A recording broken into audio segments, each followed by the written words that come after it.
Coming up today on Cooking Crave, we have a couple winter treasures. That's all coming your way next.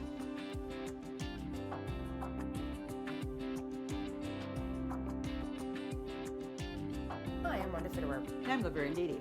and we have a couple recipes that I associate with winter. Good. We have a hearty beef noodle soup and a plum dumpling recipe. Yes. And the plum dumpling recipe is submitted from Bernie Zastapol, your sister. Correct. Yes. So if you want to cook along with us, just get a piece of paper and write down these ingredients.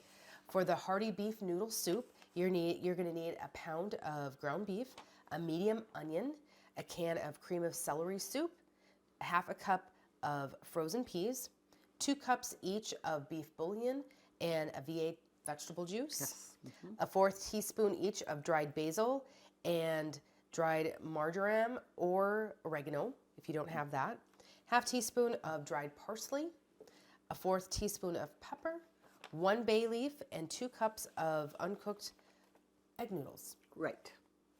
Sounds pretty hearty. Yeah, it does. And for the plum dumpling recipe, you're going to need 1.5 cups of sugar, 2 teaspoons of cinnamon, a 4th cup butter, 2 cups of water, and 2 teaspoons of nutmeg. And then for the dough, you're going to need 2.5 cups flour, an egg, a half a cup of oil, a pinch of salt, a teaspoon of baking powder, and a little bit of milk to make a soft dough. Correct. And that's like where you come in, because if it doesn't come in a package that we could just call it dough, it doesn't happen in my house. All right. Yeah, for sure. All right, where do we want to get started? Well, I do want to get the plum dumplings made and get them into the oven because they bake about an hour or Okay. so. But there is a sauce that we pour over the dumplings once before we put them in the oven, and so I want to get that just melted and put together so that's ready to go.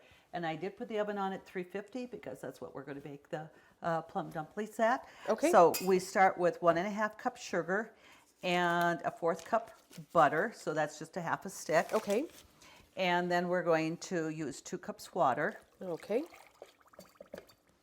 And now we have 2 teaspoons of cinnamon and 2 teaspoons of nutmeg, which is, a fair amount of, that's the spice Sure. to add into that. But that's what really makes those dumplings good, is having that cinnamon and nutmeg in there. I don't know what I'm doing wrong there. Oh, there we go.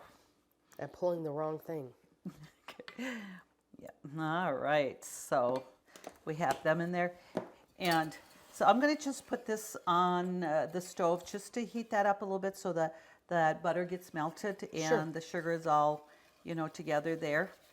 And having it a little bit warm to pour over the dumplings just will make it go a little quicker, when Okay. you're baking too, that it doesn't start out cold. So I'm just going to put that on over here, and I'm going to just not put it on real high, just so that it gets to be melted, and we'll just watch that and whisk that up a little bit here. Okay. We are going to start with a 9x13 pan, and we will go ahead and spray that a little bit. Okay. So I do have my 2.5 cups flour in my bowl already. So I'm going to start with putting my teaspoon of baking powder in there. And then we're going to do half a cup of oil. Okay.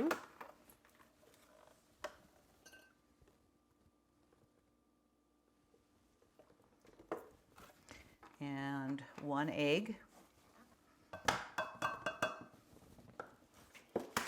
And I said just enough milk to make a soft dough.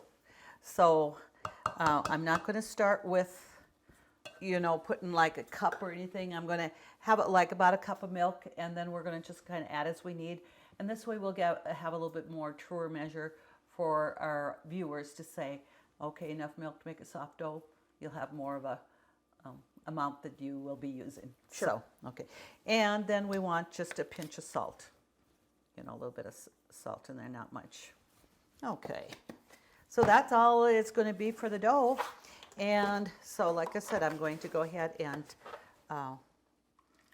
just pour a cup in here and see how much we're actually going to be using here. Okay. So I'm going to mix it. Because, we have that egg and the oil in there for already wet ingredients, so it's not going to take an awful lot. I'm almost thinking I'm not going to be using that whole cup, but it's just enough to make a soft dough so, you can roll it. Sure.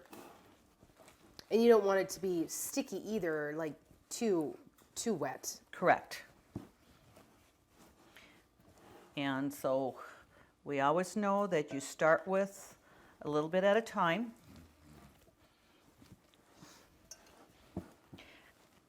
Because you can't take the wet out. Yeah, you just end up adding more flour and everything, and Right, just, yeah. you might make more than what you anticipated. That's right. It's getting to be, looks, I have about a half a cup in here so far. And, okay, I'm going to just add just a little bit more there. Get that all in there. And I took out my pastry sheet here to roll that on. So I'll actually go ahead and have you set that back in the fridge. Okay. Because we do have enough here. Okay.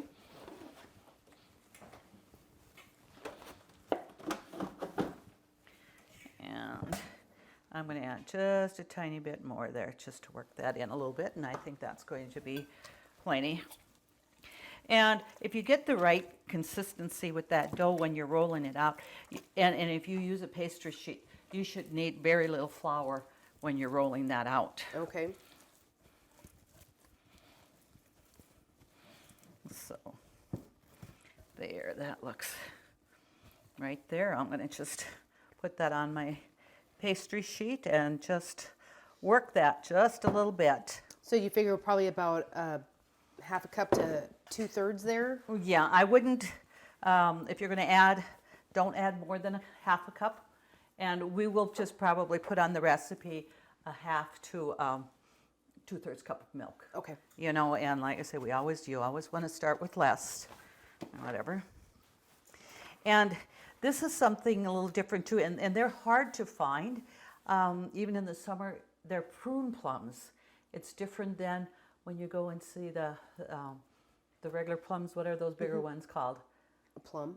Oh, plum. There's a name to it though. But, I know. Yeah, but to get the prune plum, and those are bigger, and I really don't know why we couldn't use them, because it's a firm, meaty plum too, like the prune plum is. Okay. Or whatever, but and that's pretty much what we grew up on the farm with, was the prune plums. Oh, and we okay. We canned those for sauce. Did you have a tree or a bush nearby that had them, or? Oh, that would have been nice, but no, we did not. That would have been something to be able to grow a plum tree in North Dakota for this kind of a plum. There is those plums that you can grow here, but they're way a lot different. So. Okay. Okay. So, yeah, I just got that worked pretty good here. So what I'm going to do is I'm going to just take half of it, roll out half, and, get that filled out, and so that we can cut them and fill them out. Okay. So what we're going to do is we're going to actually put like just a half a plum in each dumpling. Okay. So what I'm going to do is I'm going to kind of roll it because I kind of want more of a square than round, because then I get You can cut them you better. can cut them, yes, you get better shaped dumplings. They'll taste good no matter what shape they are, but okay. But as you can see, using this and using on this pastry sheet, it really you don't need much of any additional flour.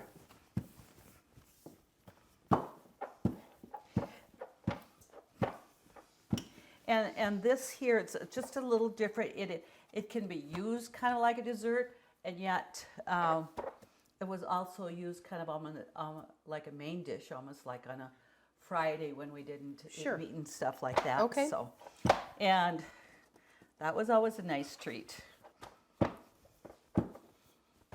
And just, roll your dough. I mean, it's going to be hard to say if you want it like maybe an 1/8 inch thick, but just almost kind of like what you're rolling a pie crust with. Okay. That consistency.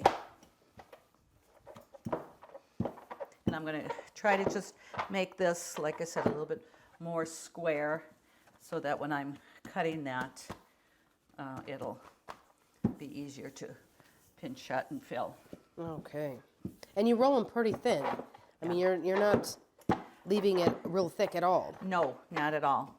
Because I don't think you really want it that thick. So, and I'm going to just use a pizza cutter to cut that. I'm going to just go down the middle, and I'm going to make about that size right there. I think I probably have maybe more plums than I need. So, in fact, I'm going to let you fill that. I'm going to just fold this over and pinch it, and you can just lay a plum on each one of those squares there for me. Okay. And so, where did you find these plums then?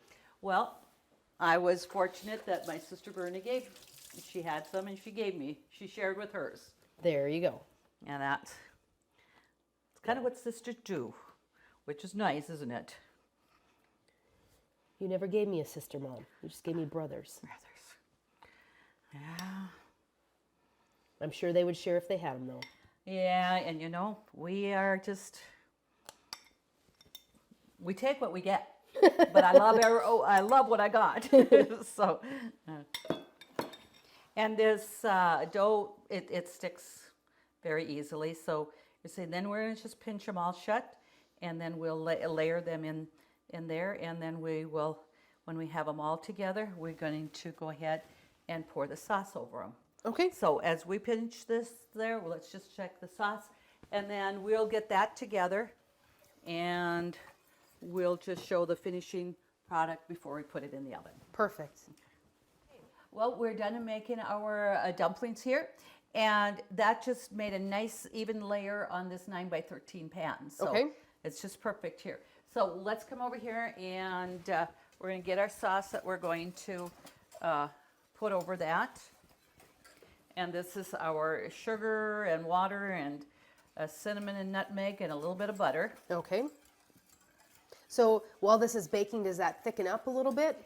Well, actually, the dough is going to absorb the liquid to bake the dough. I mean, so that the dough helps bake. Okay. With that. So, all right. So we'll just pour that over that. Okay.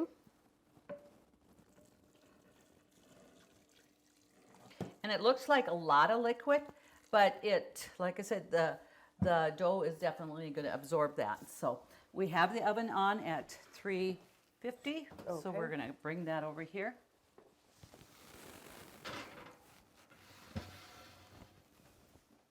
And like I said, it takes approximately about an hour. We'll check it and to see where things are at with that and stuff. So then we're going to be able to start with our Hearty beef noodle soup. Okay. And that soup doesn't take very long to put together. You brown your hamburger and your onion, and you add all your ingredients, and you're going to do your noodles to the last because you don't want to get them too soggy. Okay. Okay. We're going to start with very lean hamburger with this, a pound of hamburger. If you don't have real lean, you're just going to want to drain it. Okay. In that. So we'll just get this chopped up, and then we'll add the onion in that. We'll brown the onion and hamburger together. But so I got my burner on, and like I said, all these ingredients, it's going to go quickly. There's nothing a lot like vegetable soup. Maybe you have to cook longer because you have to have your vegetables soft and different things. So longest part probably will be browning the hamburger. It really will be. It's getting the hamburger and the onion.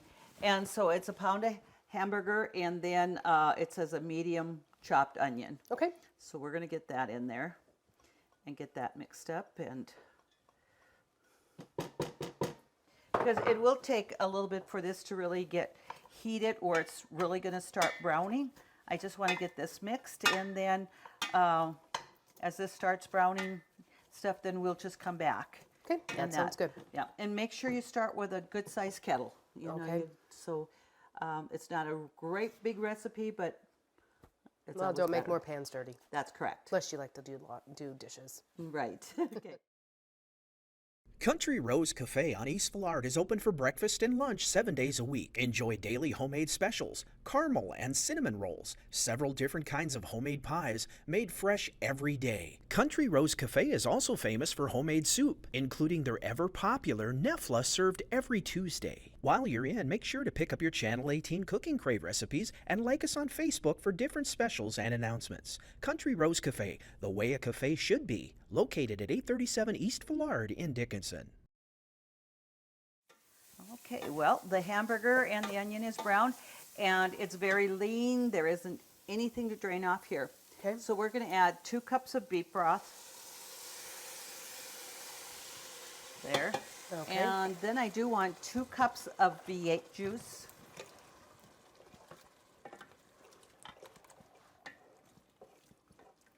I'm going to just put that in there. Yeah, there we go.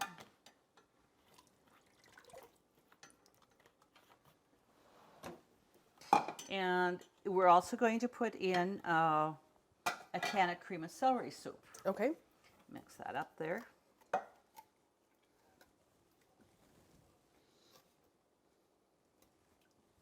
And then we'll just need to get this all heated and simmered for about 10 minutes or so. And then the very end, we'll just add our noodles. Okay. Okay. That there. There, I'll put that. Okay. So like I said, there's not an awful lot of liquid to this. Isn't a huge recipe, but you know it'll certainly feed family of 4 to 6 very easily. Sure.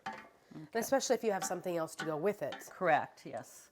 Okay. So now we're going to add just a 1/4 teaspoon of basil, Okay. dried basil, and I'm just going to pour it a little bit on my hand here, just a little bit there. And the same way with the parsley, we don't need. It says a 1/4 teaspoon of dried parsley. And we're actually going to put a bay leaf in there and to let that simmer. Okay. Which, of course, we'll take it out when we serve. Sure. And we talked about this marjoram, you know, and I did not have that spice. So I Googled it to see once, I says, what other spice would be a good substitute for that? And they said oregano is almost the same thing, very close. Only thing oregano has it's a little bit more potent. So you would want to cut down, you know, probably half of what you'd add in marjoram. Okay. So, you know, I think most people might have the oregano, but not that marjoram. And I didn't have a chance to go really look. I didn't really want. I thought for this, if I can use oregano, I'm Sure. not going to buy another spice. So Well, we got especially if it's not something that you're going to use that again. you don't, yeah. And after 50 some years, I don't have that spice in my cupboard. I must have needed it before. Yeah, So right. I think we're good. And then about a 1/4 teaspoon of pepper here. Okay. Get that. And then we add about a 1/2 cup of frozen peas Okay. to this. And once we get this all just mixed in, it looks like that's mixing up well, we'll add the peas. And just to let that simmer in there. So I did turn the burner down a little bit here. Okay. So like I said, we have some good substance with that, the hamburger and the peas and, you know, those noodles. Like I said, I think it'll be a pretty good hearty soup. Absolutely. So, and then all those spices and that flavoring is going to make a great treasure recipe, you said. Right. Like, okay. So we're going to just leave this go. and let that simmer. And we have about a half hour yet on our plum dumplings. Okay. So we should be able to have it all done about at the same time. Okay, that sounds great. We'll be back shortly. Okay, our soup here, the broth is simmered about 10 minutes. That's what the one, and then we want to remove the bay leaf before we add the 2 cups of dry noodles. So we're just gonna put that in there. And it takes about maybe 5 minutes for those noodles to get soft. And we have, 8 more minutes on the prune dumplings, or the plum dumplings. Yeah, I thought they were prunes too. And they're plums. So we will be able to have feature those all at the same time. Okay, that sounds So good. We'll just wait for this. Looks like our noodles, it's been about 6 minutes that they are nice and soft. And our plum dumplings, the buzzer's going to go off in just a moment. And I checked them and they looked like they were going to be ready to take out. Okay.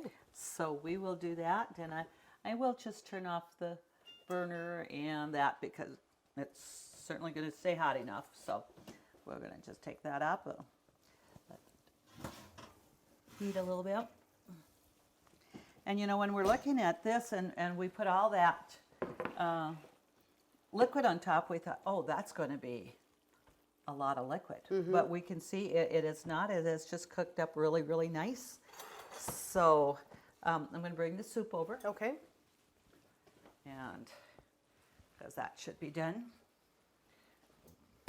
And that definitely is a nice hearty soup. We're going to just take some of that out. So with the hamburger and noodles and the peas in there, that looks really That looks great. great. So we're going to take out some of our dumplings here.